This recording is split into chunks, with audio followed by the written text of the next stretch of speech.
સમાચારો વિગતવાર જોઈએ। રાજકોટમાં મહાપાલિકાના એન્જિનિયર્સનું બુદ્ધિનું પ્રદર્શન। અંડરપાસ તો બનાવ્યા પણ પાણી નિકાલની કોઈ વ્યવસ્થા ન કરી। એ પાણી નિકાલની વ્યવસ્થા જ ભૂલી ગયા। અંડરપાસમાં સ્ટ્રોમ વોટર લાઇન કે મોટર નાખવાનું જ રહી ગયું।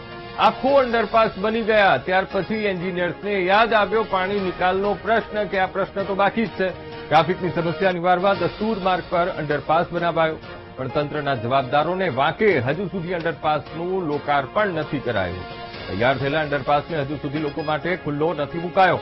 કરોડોના ખર્ચે બનેલા આટલી ભૂલથી લોકોમાં એ રોષની લાગણી ફેલાઈ છે, કારણ કે અંડરપાસ કરોડોના ખર્ચે બનાવવામાં આવ્યો છે પણ આ મસ્ત મોટી ભૂલ કોઈને દેખાઈ નહીં કે પાણીની કોઈ નિકાલની કોઈ વ્યવસ્થા જ કરવામાં નથી આવી। ખાસ કરીને આ નાલું જે બનાવવામાં આવ્યું એ આપણે એસ્ટોન ચોકનો ટ્રાફિક અહીંયા ડાયવર્ટ થાય એના માટે આ નાલાની વ્યવસ્થા કરી છે। પણ આ લોકો એવું પ્રદર્શન કર્યું છે કે ચોમાસામાં જે વરસાદી પાણીના નિકાલ માટે સ્ટોમ વોટર રૂમ હોવો જોઈએ એને મોટર હોવી જોઈએ કે જે પાણી અહીંથી ઉકેલી અને ભૂગર્ભ કનેક્શનમાં ડાયવર્ટ થાય।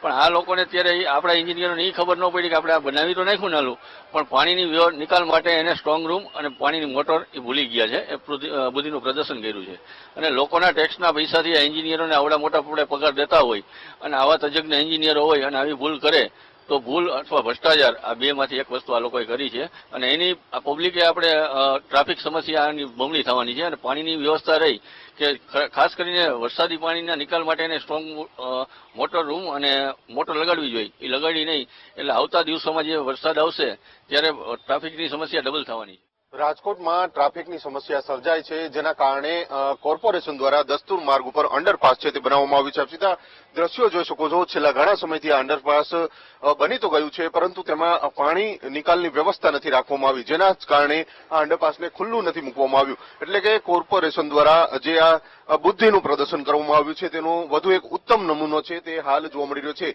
અંદાજિત 4 થી 5 કરોડ રૂપિયાના ખર્ચે આખું અંડરપાસ બનાવ્યું છે। દસ્તુર માર્ગ ઉપર આ અંડરપાસ છે તેને બનાવવામાં આવ્યું છે। એસ્ટ્રોન ચોકમાં જે ટ્રાફિક થાય છે તેના ટ્રાફિકના ડાયવર્ટ માટે આ પ્રકારનું જે આ અંડરપાસ બનાવવામાં આવ્યું છે, પરંતુ જે અહીંયા પાણી નિકાલની વ્યવસ્થા ન હોવાના કારણે ક્યાંક ને ક્યાંક જે પાણી ભરાવાની સમસ્યા છે તે આમાં જોવા મળશે।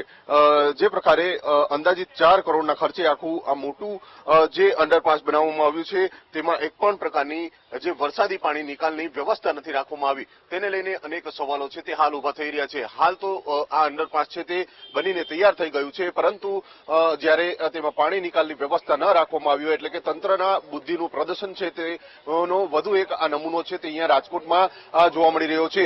તેને લઈને હવે આ નાલું ક્યારે ખુલશે, વાહન ચાલકોને અહીંથી પસાર થવા ક્યારે મળશે તે પણ મોટા સવાલો છે હાલ જોવા મળી રહ્યા છે। કેમેરામેન નિશિત ગઢિયા સાથે ભાવેશ ચંદ્રબા, વીટીવી ન્યૂઝ, રાજકોટ। તો રાજકોટના અંડરપાસમાં ભૂલ કોની? એકબીજાને ખો આપવાની શરૂઆત પણ થઈ ગઈ છે। આરએમસીના નાયબ કમિશનરે જવાબદારીમાંથી હાથ ખંખેરી નાખ્યા છે। નાયબ કમિશનર HR પટેલે રેલવે વિભાગ પર પાણી ઢોળી દીધું છે। આરએમસીએ રેલવે વિભાગને અંડરપાસ બનાવવા માટે પેમેન્ટ આપી દીધું હતું। અંડરપાસ બનાવવાની જવાબદારી આરએમસીની નહીં, રેલવેની હતી। ખો આપી રહ્યા છે વિભાગો। અમે કહ્યું અમે વિઝિટમાં ગયા હતા, કોઈ મોટો ઇસ્યુ નથી। નાયબ કમિશનર આ કહી રહ્યા છે કે કોઈ મોટો ઇસ્યુ નથી।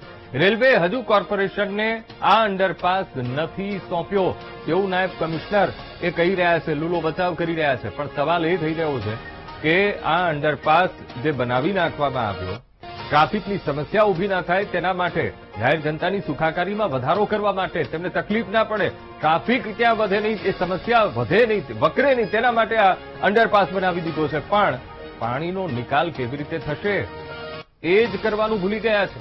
આ ગંભીર ભૂલ કોની? એકબીજાને ખો હવે આપવાની શરૂઆત થઈ ગઈ છે। આરએમસીના નાયબ કમિશનરને એ જવાબદારીમાંથી હાથ ખંખેરી રહ્યા છે।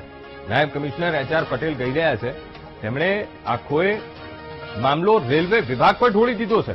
કહી રહ્યા છે કે આરએમસીએ રેલવે વિભાગને અંડરપાસ બનાવવા માટે પેમેન્ટ આપી દીધું હતું એટલે કામ એ રેલવેએ કર્યું છે, આરએમસીનો કોઈ રોલ નથી।